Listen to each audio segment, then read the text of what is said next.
하나님께서 오늘 우리에게 주시는 말씀은 신명기 6장 4절부터 9절까지의 말씀입니다. 이 시간 우리 같은 목소리로 읽도록 하겠습니다. 함께 읽습니다. 시작. 이스라엘은 들으십시오. 주님은 우리의 하나님이시오. 주님은 오직 한 분뿐이십니다. 당신들은 마음을 다하고 뜻을 다하고 힘을 다하여 주 당신들의 하나님을 사랑하십시오. 내가 오늘 당신들에게 명하는 이 말씀을 마음에 새기고 자녀에게 부지런히 가르치며 집에 앉아 있을 때나 길을 갈 때나 누워 있을 때나 일어나 있을 때나 언제든지 가르치십시오. 또 당신들은 그것을 손에 메어 표로 삼고 이마에 붙여 기호로 삼으십시오.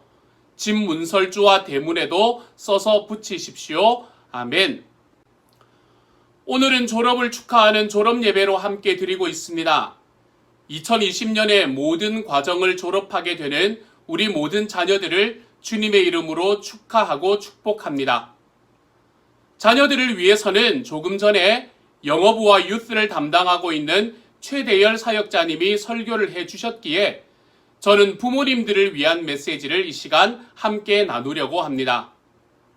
먼저 올해 졸업을 한 모든 자녀들의 부모님들께 애쓰셨다는 말씀을 다시 한번 드립니다. 자녀들의 기쁨을 나의 기쁨으로, 자녀들의 슬픔과 아픔의 때에 함께 마음 쓰고 잠을 설쳤던 우리 부모님들의 사랑과 헌신을 받고 우리의 자녀들이 오늘 이 자리에 서게 된 것이라 믿습니다. 자녀들의 든든한 첫 번째 울타리는 무엇보다도 가정입니다. 부모님들과 자녀들이 함께 어울려 살아가는 이 가정에서 우리는 어떤 모습으로 살아가야 하는 것일까요? 서로에게 어떤 영향력을 미치며 살아가야 올바른 가정의 모습으로 빚어져 가는 것일까요? 저는 성경 전체를 통틀어서 가정의 교육에 대해서 가장 잘 나타내고 있는 본문이 오늘의 본문인 신명기 6장의 말씀이라 생각합니다. 오늘 읽은 말씀은 소위 말하는 쉐마 교육이라고 알려진 말씀입니다. 쉐마라는 단어는 들으라 라는 의미를 가지고 있는 히브리어입니다. 오늘 말씀의 첫 부분이 이스라엘은 들으십시오 라고 시작하지요. 그런데 원래의 순서는 쉐마 이스라엘입니다. 그대로 해석하자면 들으라 이스라엘아 라고 번역하는 것이 더 좋습니다. 왜냐하면 이 전체의 첫 시작이 들으라, 즉 쉐마로 시작하기 때문입니다. 이 쉐마의 교육은 유대인의 교육에서는 매우 중요한 부분을 차지합니다. 먼저 오늘의 말씀의 8절에서 9절에서는 그것을 손에 메어 표로 삼고 이마에 붙여 기호로 삼으며 집 문설주와 대문에 써서 붙이라고 말하고 있지요. 이 말씀을 유대인들은 상징적으로가 아니라 구체적으로 지키며 살아가고 있습니다. 먼저 8절의 말씀은 테필린이라는 도구를 사용해서 지키고 있습니다. 테필린은 지금 여러분이 보시는 사진에서 확인할 수 있는 것인데 먼저 말씀대로 이마에 상자를 붙이고 그 상자에 긴 끈을 달아서 손목까지 연결합니다. 그래서 손에 메어서 표로 삼고 이마에 붙여서 기호를 삼습니다. 그래서 이마에 붙인 것은 다른 사람들에게 보이는 것이고 손에 맨 것은 자기 자신이 보면서 내가 말씀에 순종하고 있는지를 확인하는 도구이지요. 9절에서는 조금 다른 것에 대해서 이야기를 하고 있습니다. 여기에서는 문설주와 대문에 말씀을 써서 붙이라 라고 이야기합니다. 이 말씀도 유대인들은 굉장히 구체적으로 지키고 있습니다. 문설주라는 단어를 히브리어로는 메주자라고 합니다. 이 단어를 그대로 사용해서 집으로 들어가는 입구에, 특별히 오른쪽 입구에 말씀을 담아놓은 통을 붙여 놓습니다. 이렇게요.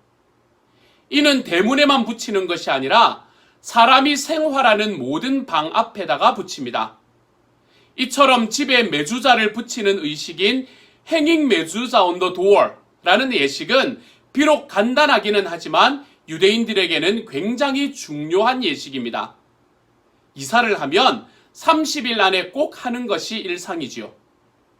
매주자가 붙어있는 집에서는 어떤 사람이건 그 문을 통과하여 지날 때마다 그것을 만지면서 주님께서는 내가 나갈 때나 들어올 때나 이제부터 영원까지 지켜주실 것이다 라는 시편 121편 8절의 말씀으로 기도한 뒤 그 만진 손을 입으로 가져가 간접적으로 말씀에 입을 맞추면서 하나님께 경의를 표하게 됩니다. 이처럼 테필린에도 메주자에도 말씀이 그 안에 들어가 있습니다. 거기에 적어서 넣어두는 말씀은 무엇일까요? 일단 메주자 안에 들어갈 말씀의 두루마기를 클라프라고 부릅니다. 클라프 두루마리는 반드시 율법의 전통을 엄격하게 준수하는 서기관에 의해서 손글씨체로 작성되어야 합니다. 이런 형식으로 말입니다. 여기에 쓰여지는 말씀은 출애굽기 13장 1절에서 10절 또는 11절에서 16절, 신명기 6장 4절에서 9절 또는 11장 13절에서 21절 말씀입니다. 오늘 우리가 읽은 말씀은 그 중의 하나일 뿐 아니라 이 전통의 중심에 서 있는 말씀이 됩니다. 탈무드에 따르면 유대인의 자녀가 부모로부터 가장 먼저 배우는 말은 쉐마라고 합니다. 이는 오늘 본문 4절의 말씀을 의미하지요. 그러므로 이 말씀은 자녀 교육에 가장 중요한 말씀이라고 해도 아무런 문제가 없습니다. 그리고 이 말씀은 유대인들이 자녀와 함께 매일 드리는 매일의 예배 때에 암송하는 구절이기도 합니다. 그뿐만이 아닙니다. 유대인들은 임종 직전에 이 말씀을 암송합니다. 여기에는 한 가지의 희생의 전통이 자리 잡고 있습니다. 주후 135년 로마 황제 하드리아누스는 예루살렘 전역에 유대 율법 교육 금지령을 내립니다. 유대 랍비들은 그 명령에 따를 수가 없었지요. 그러자 로마는 율법을 가르치는 랍비들을 잡아 가두고 고문합니다. 이때에 당대 최고의 율법학자였던 랍비 아키바도 율법을 가르쳤다는 이유로 잡혀와서 고문을 당하게 됩니다. 기록을 보면 쇠로 만든 빗으로 살 가죽을 벗겨내는 고문을 했다고 합니다. 그런데 랍비 아키바는 그 순간에도 이 쉐마의 말씀을 암송하며 기뻐했습니다. 그가 풀려나자 그에게 제자들이 묻게 됩니다. 어떻게 그런 고문을 당하면서도 선생님은 이렇게 의연할 수 있었습니까? 라고요. 그러자 이 랍비였던 아키바가 이렇게 대답합니다. 내가 한평생 쉐마를 암송하며 마음을 다하여 하나님을 사랑한 것에 갈등한 적이 없었다. 그러나 뜻을 다하여 사랑하는가에는 자신이 없었는데 이번에야말로 그 말씀에 순종한 것 같았다. 이 어찌 기쁜 일이 아니냐라고요. 랍비 아키바는 이 고문의 후유증으로 숨을 거두는 순간에도 오늘 우리가 읽었던 이 쉐마의 말씀을 암송하며 임종을 맞이합니다. 고문 이전에 그는 하나님을 따르는 일에 큰 어려움이 없었습니다. 그저 최선을 다해서 그분의 말씀과 율법을 따르면 되었기 때문이지요. 그런데 하나님을 따르는 일 때문에 고난을 받는다면 이야기가 달라집니다. 당장 느끼는 고문의 아픔과 괴로움에서 벗어나고자 하는 마음이 들기 때문입니다.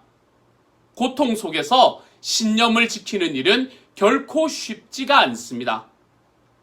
하지만 자신의 달라진 처지, 고통스러운 상황에서도 하나님을 향한 자신의 정진의 뜻을 두고 임했던 이 랍비 아키바처럼 많은 유대인들은 언제 어느 상황이든 목표를 향한 배움에 노력하며 살아왔습니다. 테필린을 차고 성경을 암송하며 집 안팎을 출입할 때마다 매주자의 입을 맞추면서 말입니다. 이처럼 탄생과 일상 속에서의 반복을 거쳐 임종에 이를 때까지 늘 암송하며 자녀들에게 가르쳐야 하는 내용이 무엇이었습니까? 그 내용이 오늘 4절과 5절의 말씀에서 나타납니다. 함께 읽어보겠습니다. 시작! 주님은 우리의 하나님이시오. 주님은 오직 한 분뿐이십니다. 당신들은 마음을 다하고 뜻을 다하고 힘을 다하여 주 당신들의 하나님을 사랑하십시오. 아멘. 이 말씀은 우리가 자녀들에게 가르쳐야 하는 두 가지를 이야기를 해주고 있습니다. 먼저 첫 번째로 우리는 자녀들에게 주님은 한 분뿐이다. 오직 한 분뿐이라는 것을 가르쳐야 합니다. 우리의 삶 속에서 하나님의 유일성을 가르쳐야 한다는 말이지요. 히브리어 성경, 히브리어 원어 성경인 마소라 본문을 읽다 보면 이 구절에 하나의 장치를 해놓은 것을 바라볼 수 있게 됩니다. 4절의 말씀을 히브리어로 읽으면 이렇게 됩니다. 쉐마 이스라엘, 아도나이 엘로헤누, 아도나이 에하드라고 읽을 수 있습니다. 이 중에서 첫 번째 단어인 쉐마의 마지막 철자인 아인과 에하드의 마지막 철자인 달렛을 다른 글자보다 더 큰 글자로 적어 두었습니다. 보이시나요? 아인과 달렛, 이 두 단어를 붙이면 ed, 즉 증언이라는 의미를 가지는 단어가 됩니다. 신명기 6장 4절의 말씀은 너무나 중요한 증언이므로 이렇게 두 단어를 크게 써서 누가 보아도 이 말씀이 중요하다는 것을 알 수 있도록 해놓은 것이지요. 이렇게 할 만큼 주님이 오직 한 분뿐이라는 말씀은 이스라엘에게는 너무나 중요한 신앙 고백이었습니다. 우리가 자녀들에게 가르쳐야 하는 첫 번째는 하나님만이 주님이시라는 것입니다. 우리의 삶에서 하나님이 주인이 아니라면 그러면 우리는 과연 누구를 주인으로 모시게 되는 것일까요? 만일 우리 삶에서 하나님이 주인이 아니라면 우리는 우리 자신을 주인으로 모실 수밖에 없습니다. 내가 스스로의 주인이 될 때 내 주변에 있는 모든 것은 나의 지배력 안으로 들어와야 합니다. 그것이 자녀들이라도 말입니다. 그래서 하나님을 주님으로 섬기지 못하는 이들이 자녀들을 내 소유라고 생각할 때가 많습니다. 내 소유이므로 내 마음대로 할 수 있고 그렇게 해야 한다고 생각하지요. 그렇게 자녀들을 내 마음과 기분대로 대할 때 자녀들은 그것을 금방 압니다. 그래서 그런 부모님께 노하게 되지요. 비록 말과 행동으로 표현하기는 힘들지만 말입니다. 그래서 에베소서 6장 4절은 또 아버지 되니 여러분, 여러분의 자녀를 노엽게 하지 말고 주님의 훈련과 훈계로 기르십시오 라고 말합니다. 내가 자녀에게 매여 있는 것도 아니고 자녀가 내게 매여 있는 것도 아니라는 말입니다. 내 주님도 우리 자녀들의 주님도 하나님 한 분이시라는 것을 기억하고 그 말씀대로 살아갈 때에 비로소 가능해지는 삶의 방식이 됩니다. 두 번째로 우리가 가르쳐야 하는 것은 주 당신들의 하나님을 사랑하라라는 것을 가르쳐야 합니다. 내 삶의 주님이 오직 한 분이시라는 것을 가르친 후에는 그 하나님 앞에서 무엇을 하여야 하는지를 가르쳐야 합니다. 하나님이 유일하신 분이라는 것을 안다면 그분을 사랑하며 나아가야 한다는 것이지요. 당신들은 마음을 다하고 뜻을 다하고 힘을 다하여 주 당신들의 하나님을 사랑하십시오 라는 말씀을 들으면 귀에 익숙한 구절이 떠오르지 않으십니까? 우리가 생명의 삶 첫 시간에 함께 나누는 마태복음 22장의 말씀입니다. 여기에서 예수님은 그를 시험하러 온 한 율법학자와 대화하십니다. 이 율법학자는 예수님이 대답하지 못할 것이라 확신하면서 이렇게 질문합니다. 선생님, 율법 가운데 어느 계명이 가장 중요합니까? 이 질문에 대한 예수님의 대답이 바로 이 말씀에서 왔습니다. 내 마음을 다하고 내 목숨을 다하고 내 뜻을 다하여 주 너의 하나님을 사랑하여라. 그러시면서 이것이 율법의 가장 중요하고 으뜸가는 계명이라고 말씀하십니다. 비록 예수님께서는 여기에 이웃사랑의 구절을 덧붙이셨지만 말입니다. 하나님을 사랑하고 이웃을 사랑하는 길을 가르칠 때 우리에게 필요한 것이 한 가지가 있습니다. 구약성경 전체를 통틀어서 가장 중요한 단어 하나를 이야기하라라면 저는 토라라고 말할 것 같습니다.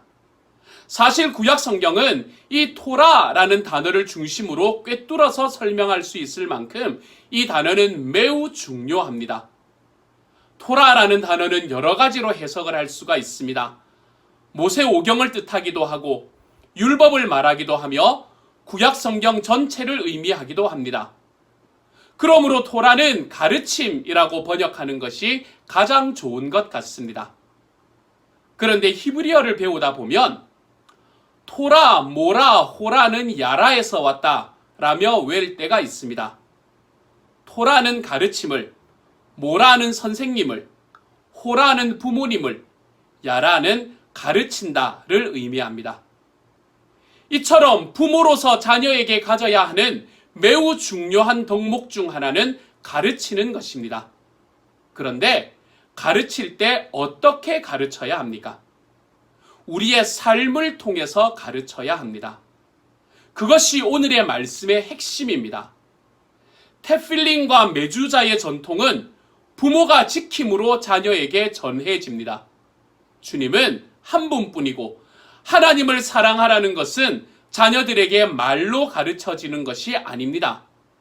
당신들이, 여러분들이 알고 사랑하고 마음의 새김으로 자녀들이 배우게 되는 것이지요. 그러므로 나는 이렇게 살아왔지만 너는 그래서는 안 돼 라는 말을 가능한 한 줄여보십시다. 엄마 아빠도 잘 안 되지만 힘써 볼게, 우리 함께 해보자 라는 말로 우리의 자녀들에게 나아가 보십시다. 그래서 자녀들을 가르치는 사람으로 말로가 아니라 행동으로 가르치는 자리에 서는 하나님의 사람들이 되십시다. 사랑하는 여러분, 한 분이신 하나님을 사랑하고 계십니까? 그 사랑의 마음과 사랑으로 인한 순종의 본이 자녀들에게 흘러가고 있습니까? 졸업 감사 예배로 함께 모인 오늘, 저는 우리 시온영락교회의 모든 가정이 이스라엘인 들으십시오. 주님은 우리의 하나님이시오. 주님은 오직 한 분뿐이십니다. 당신들은 마음을 다하고 뜻을 다하고 힘을 다하여 주 당신들의 하나님을 사랑하십시오 라는 이 말씀이 부모이신 여러분들 한 사람 한 사람에게서 자녀들에게로 흘러가는 하나님의 가정들이 되시기를 소망합니다. 그래서 우리 자녀들이 예수님을 믿는 엄마 아빠가 제 부모님이 되어주셔서 감사합니다 라는 말이 자연스럽게 나타나는 아름다운 하나님의 가정들로 지속되기도 하고 또한 회복되는 날들이 될 수 있기를 우리 주님의 이름으로 소망합니다. 이 시간 같이 한번 기도하겠습니다. 사랑하는 하나님 감사합니다. 졸업 감사 예배로 모이는 이 시간, 우리 졸업한 모든 자녀들 한 사람 한 사람을 주님의 이름으로 축복합니다. 이 자녀들이 걸어가는 모든 길들마다 주님께서 함께하여 주셔서 이 자녀들이 우리 하나님이 한 분이심을 알며 우리 주님을 사랑하는 삶으로 한 걸음씩 걸어가는 자녀들이 되게 하여 주옵소서. 우리가 부모로서 나는 그렇게 살지 못하지만 우리의 자녀들은 그래야 된다라는 말이 아니라 내가 살아가는 삶의 방식과 나의 삶의 모델로 우리 자녀들에게 보여주며 가르치는 하나님의 사람들이 다 될 수 있도록 주여 도우시고 함께하여 주옵소서. 주님께서 오늘 예배를 지키신 하나님, 그 하나님께서 우리의 삶, 우리 시온영락교회의 모든 가족들 하나하나 위에 능력으로 더하여 주셔서 우리 부모님에게로부터 자녀들에게로 흘러가는 이 하나님의 놀라운 순종의 본이 우리들 안에서 놀랍게 일어나는 하나님의 교회, 하나님의 가정들이 될 수 있도록 주여 도와주옵소서.